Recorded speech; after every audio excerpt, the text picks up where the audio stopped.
और ब्रेक के बाद स्वागत है आपका। आप देख रहे हैं इंडिया न्यूज, आपके साथ मैं सृष्टि मिश्रा। पंजाब के गुरदासपुर के आदिया पुलिस पोस्ट पर 2 पुलिस कर्मियों की हत्या मामले में लॉरेंस गैंग की तरफ से घटना को अंजाम देने वालों को खुली धमकी दी गई है। अब लॉरेंस गैंग के गैंगस्टर हैरी बॉक्सर ने सोशल मीडिया पर पोस्ट शेयर किया है। पोस्ट में यह कह दिया गया है कि हमारे देश के 2 काबिल और ईमानदार अफसरों को आतंकियों ने शहीद किया है, हम इसका बदला खून से लेंगे। आपको बता दें कि यह खुली चेतावनी उस गैंग के द्वारा दी गई है और जिसको दोनों पुलिसकर्मियों की हत्या की जिम्मेदारी भी ली थी। दरअसल 2 पुलिसकर्मियों की हत्या के मामले में अब एक बेहद खतरनाक मोड़ ले लिया है। इस जघन्य हत्याकांड के बाद सोशल मीडिया पर एक पोस्ट वायरल हुआ है जिसमें एक कथित आतंकी संगठन ने इस हमले की जिम्मेदारी ली है। इस दावे ने न केवल पंजाब पुलिस बल्कि सेंट्रल खुफिया एजेंसियों को भी हाई अलर्ट पर डाल दिया है। सुरक्षा विशेषज्ञों के लिए तहरीक-ए-तालिबान हिंदुस्तान नाम का एक नई चुनौती बनकर उभरा है। एजेंसियां अब इस बात की जांच कर रही हैं, क्या यह कोई नया संगठन है या पुराने आतंकी गुट ही नए नाम से पंजाब में पैर पसारने की कोशिश कर रहे हैं। गजवाए हिंद जैसे शब्दों का इस्तेमाल यह संकेत देता है कि इस हमले के तार सीमा पार बैठे आकाओं से जुड़े हो सकते हैं। तो देखिए, इस तरीके से संदिग्ध पंजाब पुलिस कर्मियों की मौत हुई है और बता दें आपको, कहा जा रहा है कि इस कत्ल के पीछे क्या सच है। आपको वॉल ग्राफिक्स के माध्यम से बताएंगे, दर्शकों पूरी जानकारी बताएंगे कि आखिर जवानों के कत्ल के पीछे का क्या सच है। देखिए, 2 जवानों के कत्ल के पीछे का क्या सच है। पंजाब पुलिस के 2 पुलिस कर्मियों की हत्या हुई। आदियान गांव स्थित पुलिस चौकी पर दोनों पुलिसकर्मी तैनात थे। रात के करीब 1 बजे वारदात को अंजाम दिया गया। करीब 1 बजे इनकी हत्या की जाती है। बता दें आपको, एएसआई गुरनाम सिंह और होमगार्ड अशोक कुमार की हत्या कर दी गई है और भारत पाकिस्तान अंतर्राष्ट्रीय सीमा से महज 1.5 किलोमीटर दूर ही यह वारदात को अंजाम दिया गया। यानी कि अंतर्राष्ट्रीय सीमा से महज 1.5 किलोमीटर दूर इस वारदात को अंजाम दिया जाता है और यही वजह है कि यह सियासी तपिश को बढ़ाती नजर आ रही है। अब आपको बताएंगे कि 2 जवानों के कत्ल के पीछे का क्या राज है। रात के करीब 1 बजे वारदात को अंजाम दिया गया। इसके साथ ही अब 2 जवानों की हत्या के बाद एक पोस्ट वायरल है। जी हां, 2 जवानों की जो हत्या हुई है उसके बाद एक पोस्ट वायरल की गई है। इस पोस्ट में क्या है आपको वही बताएंगे। वायरल हो रही पोस्ट में आतंकी संगठन तहरीक तालिबान हिंदुस्तान के अल बुर्क ब्रिगेड ने हमले को अंजाम दिया है। तहरीक तालिबान हिंदुस्तान नाम का यह आतंकी संगठन है जिसने इस हत्या की जिम्मेदारी ली है। गजवाए हिंद के तहत दुरंगला पुलिस स्टेशन पर कहा गया है कि आतंकी संगठन टीटीएच ने गर्व से इस हमले को सफलता करार दिया। टीटीएच, तहरीक-ए-तालिबान हिंदुस्तान, ये नाम इस आतंकी संगठन का है। वायरल हो रही पोस्ट में आतंकी संगठन तहरीक-ए-तालिबान हिंदुस्तान का यह दावा है कि इस हत्या को हमने अंजाम दिया। तहरीक-ए-तालिबान हिंदुस्तान के अल बुर्क ब्रिगेड ने हमले को अंजाम दिया है। जी हां, आप ग्राफिक्स में जो आतंकी संगठन का नाम देख रहे हैं उसने ही यह दावा किया है कि हमने इस हत्या को अंजाम दिया है। गजवाए हिंद के तहत दुरंगला पुलिस को यह बड़ी जानकारी आपको बता दें, जहां आतंकी संगठन टीटीएच ने गर्व से इस हमले को सफलता करार दिया है। यानी कि टीटीएच तहरीक-ए-तालिबान हिंदुस्तान। वायरल हो रही पोस्ट में आतंकी संगठन तहरीक-ए-तालिबान हिंदुस्तान का बड़ा दावा है। गैंगस्टर लॉरेंस गैंग की आतंकियों की खुली चुनौती है।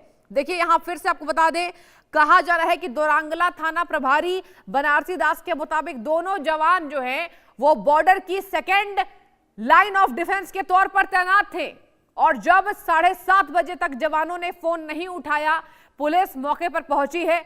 वहां का मंजर खौफनाक था। जी हां, जब पुलिस के द्वारा उन दोनों जवानों को फोन किया जा रहा था तो वहां का मंजर जो है वो वहां खतरनाक देखने को मिला। यह देखा गया दर्शकों की पुलिस का जो एक जवान है, आपको बता दें कि एक जवान जो है वो कुर्सी पर बैठे हुए थे जहां उनकी हत्या हो गई थी। और अब आपको बताएंगे कि 2 पुलिसकर्मियों की हत्या को अंजाम देने वाले को लॉरेंस गैंग की धमकी मिली है। जी हां, आप देखिए ध्यान से ग्राफिक्स के माध्यम से, जहां लॉरेंस गैंग के गैंगस्टर हैरी बॉक्सर ने सोशल मीडिया पर यह पोस्ट किया है। लॉरेंस गैंग का ही ये गुर्गा है हैरी बॉक्सर, जिसने सोशल मीडिया पर ये पोस्ट किया है, देश के 2 ईमानदार अफसरों को शहीद करने वालों से बदला लेंगे। जी हां, देश के 2 ईमानदार अफसर को शहीद करने वाले 2 जवानों की हत्या का बदला खून से लेंगे, ये पोस्ट किया गया है। 2 जवानों की हत्या का बदला जो है वो खून से हम लेंगे। तुमने 2 शहीद किए हैं, हम 10 मारेंगे। तुमने 2 शहीद किए हैं, हम 10 मारेंगे। ये बड़ी धमकी। आतंकियों का साथ देने वाले गद्दार गैंगस्टर का गला काटेंगे। देखिए अब ध्यान से, 2 जवानों की जो हत्या विवाद में लॉरेंस गैंग की अब एंट्री हो गई है और सैनिकों और प्रशासन की तरफ आंख उठाने वालों की आंखें निकाल लेंगे। ये लॉरेंस बिश्नोई गैंग के तरफ से यहां पर ये धमकी दी गई है। लॉरेंस बिश्नोई ग्रुप तुम्हें ऐसी गंदी मौत देगा कि आगे से कोई ऐसी हिम्मत नहीं करेगा। यह भी कहा गया कि आंख उठाने वालों की आंखें निकाल लेंगे। लॉरेंस बिश्नोई ग्रुप तुम्हें ऐसी गंदी मौत देगा कि आगे ऐसी कोई भी हिम्मत आप सब नहीं करोगे। अब देखिए यहां पर लॉरेंस बिश्नोई गैंग की भी एंट्री। कहा जा रहा है कि इस वारदात को और भी ज्यादा यहां पर कंफ्यूजन में डाल देती है और इससे विवाद अब बढ़ता जाएगा। क्योंकि देखिए तहरीक-ए-तालिबान दर्शकों, तहरीक-ए-तालिबान हिंदुस्तान आतंकी संगठन का नाम है और इसमें अब लॉरेंस बिश्नोई गैंग ने भी एंट्री ले ली है। लॉरेंस बिश्नोई गैंग ने कहा है कि 2 ईमानदार अफसरों को शहीद करने वालों से हम बदला लेंगे और इसके साथ ही तुम्हारी भी गर्दन काटेंगे। ऐसी बात और ऐसा पोस्ट लॉरेंस बिश्नोई गैंग के द्वारा दिया गया है। आपको बता दें इस पूरे वारदात को अंजाम दिया गया सुबह 7:30 बजे, जब दोनों पुलिस कर्मियों को कॉल की गई जवानों की तरफ से, तो वहां पर फोन का उत्तर न मिलने पर जब पुलिस मौके पर पहुंची तो अवाक रह गई, दंग रह गई। वहां पर जिस तरीके से यहां पर हत्या को अंजाम दिया गया। आपको बता दें अब लॉरेंस बिश्नोई गैंग की एंट्री भी काफी सवाल खड़े करती नजर आ रही है। घटनास्थल पर दोनों के सर्विस वेपन और मोबाइल फोन दर्शकों सही सलामत मिले। जब इस घटना के बाद वहां पुलिस मौके पर पहुंची तो दोनों के वेपन्स और मोबाइल फोन सही सलामत मिले। जो पुलिस कर्मियों की हत्या हुई,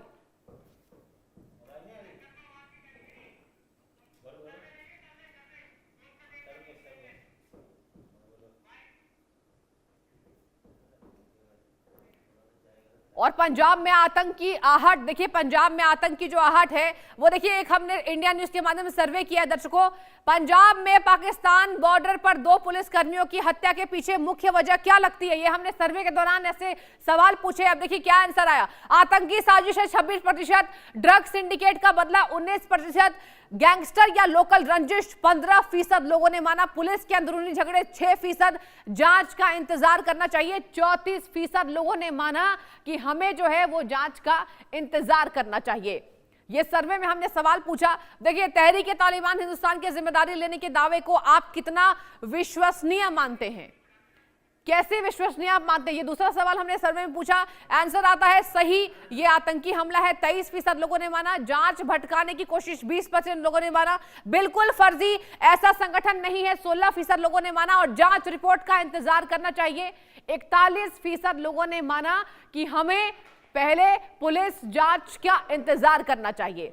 यानी कि जो जांच निकलकर सामने आती है, जांच की परतें धीरे धीरे आगे बढ़ेंगी, उससे हम सवाल यहां पर उठा रहे हैं। अब देखिए तीसरा सर्वे, हमने और एक सर्वे किया और एक सवाल पूछा दर्शकों से, पुलिस वालों की हत्या से बॉर्डर इलाकों में पुलिस की सुरक्षा व्यवस्थाओं के बारे में आपकी क्या राय है। ये तीसरा सर्वे हमने किया, इस पर आपको दिखाते उत्तर क्या मिला। देखिए बहुत कमजोर, सुधार की आवश्यकता 42% लोगों ने माना, और सतर्कता चाहिए 26% लोगों ने माना, ज्यादा चिंता की बात नहीं है 5%, और ड्रोन और स्मगलिंग रोकने पर फोकस करना होगा 27% लोगों ने ये माना है। ये 3 सर्वे। चौथा सवाल आपको बता दें कि हमने चौथे सर्वे में भी ये भी पूछा कि इस तरह की घटनाओं के बाद क्या सबसे जरूरी कदम उठाया जाना चाहिए। जो ये घटना घटित हुई है, ऐसे वारदात को अंजाम दिया गया है, इसके बाद हमें क्या करना चाहिए। इस सवाल के जवाब में आपको बता दें कि यहां पर जरूरी कदम क्या उठाया जाना चाहिए। इस पर दर्शकों ने देखिए यहां पर इस तरीके से उत्तर दिया।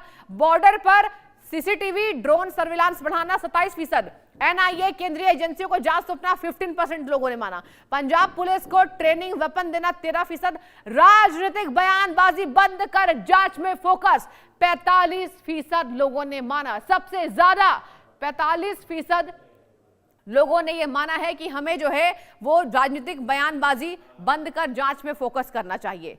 और चलिए इसी पर चर्चा विशेष करेंगे दर्शकों। 4 सर्वे हमने किया, चारों के सवाल भी यहां जवाब मिलते नजर आए। और इसी के साथ हमारे साथ जुड़ चुके हैं वेद भूषण जी, रिटायर्ड आईपीएस अधिकारी। सर बहुत स्वागत है आपका इंडिया न्यूज पर। और सर आपसे यही मैं पूछना चाहूंगी कि आखिर ऐसे वारदात को अंजाम दिया गया है, आप किस तरीके से देख रहे हैं?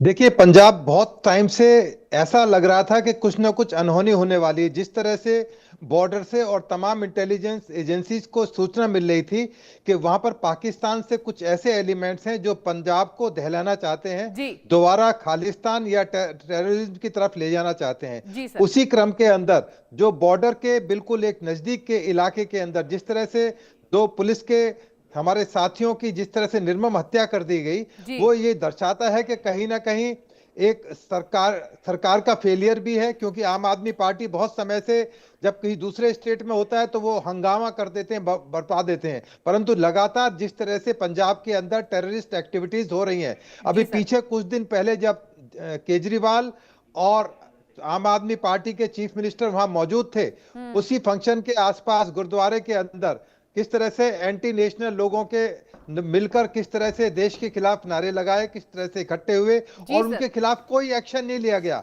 और तो इस तरह से एक शमशाद भट्टी है जो एक टेररिस्ट है और पाकिस्तान के अंदर एक बहुत बड़ा नेक्सस उनका है और पंजाब के अंदर उनकी बहुत बड़ी पैठ है। अब जब लॉरेंस बिश्नोई इस तरह की जो उसके गुर्गे हैं, लॉरेंस बिश्नोई तो चूंकि जेल के अंदर है परंतु उनके गुर्गे ऑफ एंड ऑन इस तरह की चीजों के लिए क्लेम करते रहते हैं। वो अपने आप को चमकाने के लिए, अपने गेम को फ्रंट में लाने के लिए वो इस तरह की चीजें कर सकते हैं। हालांकि चांसेस बहुत कम है कि कोई लॉरेंस बिश्नोई इस तरह की चीजें या उसके द्वारा की गई हैं, परंतु जिस तरह से तहरीक के तालिबान और अल बुर्ग ब्रिगेड का नाम सामने आ रहा है तो कहीं ना कोई ऐसा एलिमेंट है जो पाकिस्तान से इन चीजों को ऑपरेट कर रहा है। और चूंकि मामला बहुत सेंसिटिव है, इन्वेस्टिगेशन अभी बिल्कुल शुरुआती स्टेज के अंदर है और तमाम एविडेंस इकट्ठे किए जाएंगे, सीसीटीवी फुटेज है, कॉल डिटेल्स हैं, थ्रेट के जो एंगल्स जो आ रहे हैं, जिस तरह से इंफॉर्मेशन आ रही तमाम खंगाली जाएंगी और सेंट्रल पुलिस और तमाम जो एनआईए वो भी इसमें एक इन्वेस्टिगेशन करेगी कि क्या ये कोई नेशनल जो हमारी इंटीग्रिटी है उससे कोई जुड़ा हुआ मामला है। तो एनआईए भी इस चीज में इन्वेस्टिगेशन करेगी कि कोई यदि एक टेररिस्ट एक्टिविटीज है, क्या वहां पर दोबारा से खालिस्तान या एक इस तरह के मूवमेंट को खड़े करने की जिस तरह से बहुत समय से कोशिश की जाती रही है। और ये बहुत बड़ा विफलता है आम आदमी पार्टी की कि वो बार बार क्लेम करने के बावजूद भी हर फ्रंट पर विफल रहे हैं। उनकी आम आदमी पार्टी के खुद नेता मारे जा रहे हैं, उनके सरपंच, उनके एमएलए, उनके जो लोकल लीडर्स हैं उन पर जिस तरह से लगातार अटैक हो रहे हैं, तो कहीं ना कहीं बता रहा है कि लगभग सरकार, पंजाब पुलिस डेस्पाइट बढ़िया एक बेहतरीन पुलिस होने के बावजूद भी उनका नेतृत्व ठीक लोगों के हाथ में नहीं है, जिस वजह से इस तरह के अब पुलिस वालों के ऊपर ही अटैक होने लगे। अभी तक तो नेताओं पर अटैक हो रहे थे, अब पुलिस सीधे उनके निशाने पर है। तो तमाम चीजें इन्वेस्टिगेशन का सब्जेक्ट है। उम्मीद है कि जल्दी ही तमाम परतें इसकी खुलेंगी और बहुत सारी चीजें निकलकर इस सारे मामले के अंदर आएंगी, क्योंकि ये छोटा मामला नहीं है। वर्दी पर हाथ डालना और पुलिस वालों पर हाथ डालना, और एक पुलिस वाला हो तो पर्सनल कोई रंजिश एनिमिटी हो सकती है, पर दोनों पुलिस वालों का मारना कहीं ना कहीं दर्शाता है कि ये कहीं ना कहीं एंटी टेररिस्ट या पुलिस से कुछ ऐसी अदावत या बगावत करना चाहते थे, जिसकी इन्वेस्टिगेशन अभी की जा रही है। बहुत सारे एविडेंसेस जाएंगे, थोड़ा सा इंतजार करते हैं। तमाम चीजें आपके हमारे पब्लिक डोमेन में होंगी, आपके दर्शकों को पता लगेगा कि पंजाब में क्या चल रहा है। जो अभी तक सूचनाएं मिलती थी वो केवल ये थी कि नेताओं के ऊपर, आम आदमी के ऊपर अटैक होते थे, परंतु अब पुलिस भी अब टारगेट में आ चुकी है, क्योंकि बॉर्डरिंग एरिया है। पाकिस्तान हमारा दुश्मन कंट्री है, पाकिस्तान के अब खुद के हालात ठीक नहीं है। वहां पर जिस तरह से बलूचिस्तान, अफगानिस्तान और तमाम उन पर अटैक कर रहे हैं, तो वो दूसरा एक फ्रंट खोलने की कोशिश कर रहे हैं कि किस तरह से वहां से पब्लिक का ध्यान डिस्ट्रैक्ट किया जाए और बताया जाए कि हम भी हिंदुस्तान के खिलाफ खड़े हुए हैं। क्योंकि उनका मानना यह है हमेशा कि बलूचिस्तान को इंडिया सपोर्ट कर रहा है, अफगानिस्तान को, चूंकि हमारे यहां से ट्वीट भी गया है। अफगानिस्तान में जिस तरह से पाकिस्तान ने अटैक किया, भारत सरकार ने एक स्ट्रॉन्ग मैसेज भेजा कि हम अफगानिस्तान सरकार के साथ हैं। तो ये बहुत सारी चीजें कनेक्टेड है। अभी इन्वेस्टिगेशन है, एनालिसिस की जाएगी, तमाम फैक्ट्स क्रॉस चेक किए जाएंगे, उसके बाद ही तमाम चीजों का खुलासा होगा। व्हाट वेंट रॉन्ग, इन्वेस्टिगेशन पूरा होने का हम लोग इंतजार करना चाहिए। सर बिल्कुल आप ठीक कह रहे हैं कि हमें इंतजार करना चाहिए। इसी बीच ये भी बड़ी खबर निकलकर सामने आ रही है कि अगर पुलिस की माने तो पुलिस ने साफ कहा है कि तहरीके तालिबान हिंदुस्तान नाम का कोई संगठन है ही नहीं जो सक्रिय है भारत में और खास तौर पे पंजाब में। और ये भी पुलिस के द्वारा खारिज कर दिया गया दावे को कि यहां पर ये जो वीडियो बनाया गया है कि पुलिस वाले खुद को मारते दिख रहे हैं, वो एआई है, आर्टिफिशियल इंटेलिजेंस है। आप क्या मानते हैं? देखिए, आर्टिफिशियल इंटेलिजेंस का मतलब ये नहीं कि दो पुलिस वालों को आप मारते हुए नकल तरीके दिखा दे, ठीक है, उसकी जांच की जा सकती है। आर्टिफिशियल इंटेलिजेंस जान नहीं ले सकता, वो तमाम चीजों को कनेक्ट कर सकता है, तमाम चीजों की वीडियोग्राफी फोटोग्राफी के जरिए अपनी चीजों को बता सकता है। परंतु दो दो पुलिस वालों की जान चली जाए तो केवल आर्टिफिशियल इंटेलिजेंस नहीं मानी जा सकती। उसकी भी एक इन्वेस्टिगेशन का एक तरीका है, उसके भी तमाम टूल्स, तमाम चीजें आज सोशल मीडिया के पास हैं, हम सबके पास हैं। वो तमाम चीजें इन्वेस्टिगेशन की जाएंगी और जो भी चीज दिखाई जा रही है उसकी तमाम क्लियरिटी के साथ में पंजाब पुलिस और सेंट्रल गवर्नमेंट उसके बारे में बताएंगी कि क्यों इस तरह से एक इतनी बड़ी वारदात को किन लोगों ने और किस तरह के संगठन ने दिया। चाहे वो तहरीक तालिबान क्लेम कर रहे हैं वो एग्जिस्ट करता है नहीं करता है, अल बुर्ग ब्रिगेड एग्जिस्ट करती है या नहीं करती है, परंतु इन्वेस्टिगेशन में तमाम चीजें कंसीडर की जाएंगी कि क्या कोई नया ग्रुप खड़ा हो गया है, क्या दुश्मन और नए तरीके से भारत को हिलाना चाहते हैं, पंजाब को दोबारा से आग में धकेलना चाहते हैं। क्योंकि दिल्ली से लेकर अमेरिका, ऑस्ट्रेलिया, कनाडा, तमाम बहुत सारे संगठन ऐसे हैं जो पंजाब को चाहते हैं कि वो एक अलग कंट्री बन जाए, खालिस्तान बन जाए। उसके लिए तमाम तरह की सपोर्ट, पैसा, हर चीज मुहैया कराई जा रही है। तो थोड़ा इंतजार करते हैं, इन्वेस्टिगेशन पूरे होने के बाद में फिर दोबारा से इस पर हम लोग डिस्कस करेंगे, पब्लिक को बताएंगे कि क्या असल में कहानी थी। बिल्कुल ठीक है सर कि इंतजार करना होगा। सर, क्या आप ये भी मानते हैं कि इस बाबत पंजाब सरकार को तुरंत एक्शन लेना चाहिए? क्योंकि कहा जा रहा है कि अगर अंतर्राष्ट्रीय सीमा से महज 2 किलोमीटर दूर इस बड़े वारदात को अंजाम दिया जाता है तो यह साफ है कि पुलिस की विफलता है और सरकार की विफलता है। तो आप इसको कैसे देख रहे हैं? बिल्कुल विफलता नहीं, घोर विफलता है। मैंने अभी बताया कि अभी तक तो उनके एमएलए, सरपंच और प्रधानों के ऊपर अटैक हो रहे थे, परंतु सरकार का जो ढुलमुल रवैया है, अभी जिस तरह से मैंने आपको बताया कि पंजाब के सीएम और केजरीवाल के सामने जो वो दोनों उस दिन अमृतसर में मौजूद थे और जिस तरह से गुरुद्वारे में देश विरोधी नारे लगाए गए, झंडे का अपमान किया गया, वो तमाम चीजें दिखाती हैं कि इनका जो सॉफ्ट कॉर्नर है, जो आम आदमी पार्टी या कहें कि पंजाब सरकार का जो सॉफ्ट कॉर्नर टेररिस्ट के साथ है, उग्रवादियों के साथ है, वो कहीं ना कहीं इस देश को खतरे में डाल सकता है, पंजाब को खतरे में डाल सकता है। और ये बहुत बड़ी एक नाकामी है, एक सरकार का फेलियर है। वक्त रहते आम आदमी पार्टी की सरकार जो पंजाब के अंदर उनको एक्ट करना चाहिए, रिएक्ट करना चाहिए, वो दिन दूर नहीं कि जिस तरह से दिल्ली से गायब हुए हैं उस तरह से पंजाब की जनता उनकी विफलताओं के लिए उनको हमेशा के लिए वहां से टाटा बाय बाय अलविदा कर देगी। पब्लिक को कुछ इंतजार करना है, केवल इलेक्शन तक इंतजार करेगी, उसके बाद हो सकता है विदाई आ जाए। मतलब सर आप साफ मान रहे हैं कि ये बहुत बड़ी विफलता है, क्योंकि यहाँ पर तो पंजाब सरकार में मंत्रियों को भी टारगेट किया जा रहा है। हम देख रहे हैं आए दिन किस तरीके से हत्या को अंजाम दिया जा रहा है, दिन दहाड़े हत्या, ऐसी बड़ी जघन्य अपराध वहां किए जा रहे हैं। सर, क्या आप मानते हैं कि इस बाबत जो वहां की जनता है अब कहीं ना कहीं सुरक्षा के लिहाज से भरोसे का संकट पैदा हो रहा है? अब ऐसे में आप क्या मानते हैं पंजाब सरकार को तुरंत कैसे त्वरित कार्रवाई करना चाहिए कि आखिर आम जनता एक बार फिर से भरोसा कर सके? देखिए, पंजाब पुलिस एक बहुत ही प्रोफेशनल फोर्स है और उसकी तकनीकी और उनकी मेहनत और उनकी ईमानदारी और वर्दी पर शक नहीं किया जा सकता। परंतु जब लीडरशिप जब खराब होगी, लीडरशिप उनको प्रॉपर डायरेक्शन नहीं दे पाएगी, मिसयूज करेगी। अभी आपने देखा पीछे कुछ समय पहले एक दुबई से आए हुए उग्रवादी जिसको बाद में दूसरी जेलों में भेज दिया गया, किस तरह से एक थाने के ऊपर उन्होंने घेर लिया थाने को और बहुत देर तक घंटों घेर के रखा और तमाम उसने धमकियां दी। सोशल मीडिया पर मैंने आपके चैनल पर बहुत सारी डिबेट उसके बारे में की।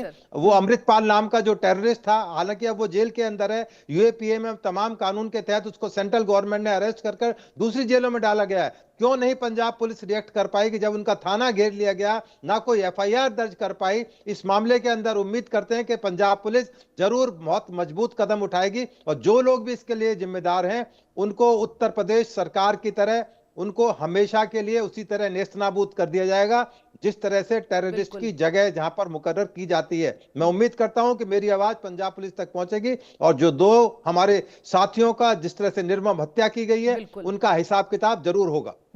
सर आपसे मैं ये भी पूछना चाहूंगी, अगर बात की जाए वहां चेक पोस्ट पे इस तरीके से बड़े वारदात को अंजाम दिया गया, अब इसमें लॉरेंस बिश्नोई गैंग भी सामने आ रहा है और ये कह रहा है कि जिस तरीके से तुमने मारा है हमारे शहीदों को, हम तुमसे बदला लेंगे।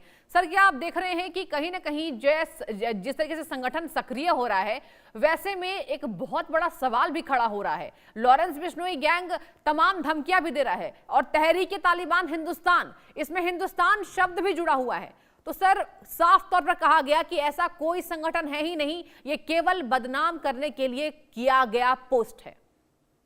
हाँ बिल्कुल, इसके पीछे कोई ना कोई ऐसी छद्म कार्रवाई है, क्योंकि लॉरेंस बिश्नोई के जो गुर्गे हैं वो केवल अपना नाम, प्रसिद्धि और फेम पाने के लिए इस तरह की चीज कर सकते हैं, ना वो देशभक्त हैं। वो बेसिकली एक अपराधियों का एक संगठन है। लॉरेंस बिश्नोई यहाँ से लेके कनाडा तक, अमेरिका तक जो जो भी उसके गुर्गे हैं, केवल और केवल टेररिज्म करना, पैसा उगाना, ब्लैकमेलिंग करना, फिल्मी इंडस्ट्री के अंदर तमाम चीजों को सरंजाम देना, केवल उन चीजों के लिए जाना जाता है। वो अपने आप को देशभक्त दिखाकर अपने इस संगठन के आड़ में खड़े होकर, लॉरेंस बिश्नोई की आड़ में खड़े होकर वो देशभक्त नहीं कहलाया जा सकता, बल्कि वो देश के गद्दार हैं। उन्होंने ऐसे ऐसे एक्ट किए हैं, निर्मम लोगों की हत्या की है, लूट की है, डकैती की है, लोगों के अंदर भय का वातावरण पैदा किया है। वो कभी भी देशभक्त नहीं हो सकते। वो हमारे लिए, देश के लिए केवल अपराधी हैं। इसलिए अनमोल बिश्नोई और लॉरेंस बिश्नोई जेल के अंदर है और तमाम गुर्गे, दिल्ली पुलिस ने कभी पीछे बहुत बड़ा ऑपरेशन बस्ट किया था,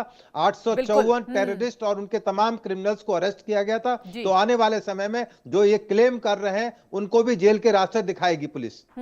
और सर देखिए, पंजाब की अगर हम बात करें, पंजाब में लगातार यहां पर हथियारों का जखीरा मिल रहा है, ड्रग कार्टेल को लेकर भी लगातार पुलिस पर सवाल भी उठ रहे हैं। तो सर क्या आप मानते हैं कि ऐसे में पंजाब पुलिस को एक रोड मैप तैयार करना है और पंजाब सरकार को भी इस बाबत रोड मैप तैयार करना होगा? क्योंकि बात ये सामने आ रही है कि अंतर्राष्ट्रीय सीमा पर ऐसे बड़े वारदात को अगर अंजाम दिया जा रहा है तो ऐसे में ये सुरक्षा के लिहाज से ये निंदनीय है। हाँ बिल्कुल, रॉकेट पार से जिस तरह से ड्रग्स की सप्लाई हो रही है जी। अभी 2-3 दिन पहले वहां पर एक रॉकेट लॉन्चर मिला, एक बैलून मिला जिसमें पाकिस्तान का निशान लगा हुआ था। तो कहीं ना कहीं बॉर्डर पार से कुछ ऐसे एक्टिव एलिमेंट्स हैं पंजाब के अंदर जो उनको सपोर्ट कर रहे हैं। ड्रग्स का बहुत बड़ा माफिया वहां पर काम कर रहा है, जिसका पैसा तमाम टेररिस्ट एक्टिविटीज में, क्रिमिनल एक्टिविटीज में इस्तेमाल किया जा रहा है। और कहीं ना कहीं सरकार की विफलता इसके अंदर झलकती है। उम्मीद है कि ये मैसेज सरकार तक पहुंचेगा, वो दोबारा से संभल कर कुछ ना कुछ सीखकर उत्तर प्रदेश की पुलिस से सीखेंगे, उत्तर प्रदेश की सरकार से सीखेंगे कि कैसे टेररिस्ट और कैसे उग्रवादियों और कैसे आतंकवादियों और कैसे क्रिमिनल्स को सफाया किया जाता है। लंगड़ा ऑपरेशन करें, बुलडोजर चलाएं। पंजाब के अंदर शांति चाहिए। पब्लिकली जो डिमांड करती है पंजाब की, वो चाहती है कि पंजाब के अंदर अमल हो, शांति हो और इस तरह का माहौल क्रिएट ना हो। ये एक बहुत गलत मैसेज पंजाब के जो निवासी हैं उनकी तरफ से जाए। उम्मीद है कि ये मैसेज जरूर सरकार तक पहुंचेगा और इस दिशा में कोई ना कोई महत्वपूर्ण निर्णय लिए जाएंगे। बिल्कुल सर, क्योंकि देखिए वहां आम जनता यही मांग कर रही है कि अगर ऐसे पुलिस कर्मियों की हत्या हो रही है दिन दहाड़े और इस बड़े वारदात को अंजाम दिया जा रहा है, एक तरफ ड्रग्स कार्टेल पकड़े जा रहे हैं और यहाँ पर सरकार के भी मंत्रियों को यहाँ टारगेट किया जा रहा है, ऐसे खुलेआम हत्या की जा रही है, तो कहीं ना कहीं जनता भी उम्मीद कर रही है। आपसे मैं ये भी जानना चाहूंगी सर, अगर बात की जाए तो यहाँ साफ तौर पर पंजाब सरकार का कहना है कि हम पंजाब में सफाई अभियान चला रहे हैं और बहुत जल्द पंजाब को हम यहां पर आतंक मुक्त बना देंगे। ना यहां ड्रग्स की सिंडिकेट्स पकड़े जाएंगे और ना यहां कोई इस तरीके से हत्या को अंजाम दिया जाएगा। पंजाब सरकार लगातार इस बाबत फोकस कर रही है। देखिए, आम आदमी पार्टी की शुरू से आदत है बड़े बड़े टॉल क्लेम करना। हाँ। और जमीन पर एक्शन उनकी जीरो है। दिल्ली के अंदर आपने देखा किस तरह से उनके तमाम भ्रष्टाचार बेनकाब हुए और उनके सबसे बड़े मुखिया, अब वो दिल्ली के बारे में बात भी नहीं करते, दिल्ली में रहते भी नहीं है, वो पंजाब में अपने लग्जरी लाइफ को बिता रहे हैं, क्योंकि उनको पता है कि सरकार का ये आखिरी दौर चल रहा है। इसको कैसे ज्यादा से ज्यादा रेलिश किया जाए, कैसे ज्यादा से ज्यादा पंजाब की जो फैसिलिटीज हैं कैसे एंजॉय की जाए, तमाम तरह की सुख सुविधाएं उनको दी गई हैं, क्योंकि दिल्ली से शीश महल उनका छिन चुका है। अब वहां पर नया शीश महल, वो जिस तरह से बताया जाता है कि उनकी लेविश लाइफ पंजाब के अंदर जी रहे हैं, क्यों नहीं वो आम आदमी पार्टी की तरह उसी फ्लैट में, गाजियाबाद के उसी फ्लैट में रहें, उसी i10 गाड़ी या छोटी गाड़ी जो भी थी उनके पास उसमें दोबारा चलें, अपने आप को एस्टेब्लिश करें। परंतु अब वो आम आदमी पार्टी नहीं है, वो भी वीआईपी कल्चर के एक बहुत बड़े लीडर हो चुके हैं। परंतु अब चूंकि पब्लिक सब जान चुकी है, उनके बारे में तमाम राज खुल चुके हैं, उनके खिलाफ तमाम तरह के मुकदमे, शराब से लेके ईडी से लेके तमाम तरह की चीजें उनकी जानकारी है। इवन पंजाब के बारे में बहुत सारी सेंसिटिव इंफॉर्मेशन लगातार आ रही हैं। उम्मीद है कि बहुत बड़े खुलासे जल्दी होंगे। आप और हम दोबारा उस पर डिबेट करेंगे कि पंजाब के अंदर ऐसा क्यों हो रहा है, कौन लोग इसके जिम्मेदार हैं, क्या सरकार मिली हुई है या पुलिस की नाकामी है, कौन लोग इसके लिए जिम्मेदार हैं। ये भी आने वाले समय में तमाम चीजों पर एक बहुत बड़ा खुलासा जल्दी ही होने वाला है। ठीक है आप सर, थोड़ा इंतजार करें। ठीक है सर, आप जुड़े और बहुत शुक्रिया आपका तमाम जानकारी साझा करने के लिए और जुड़ने के लिए। फिलहाल वक्त एक छोटे से ब्रेक का, कहीं मत जाइए, देखते रहिए इंडिया न्यूज।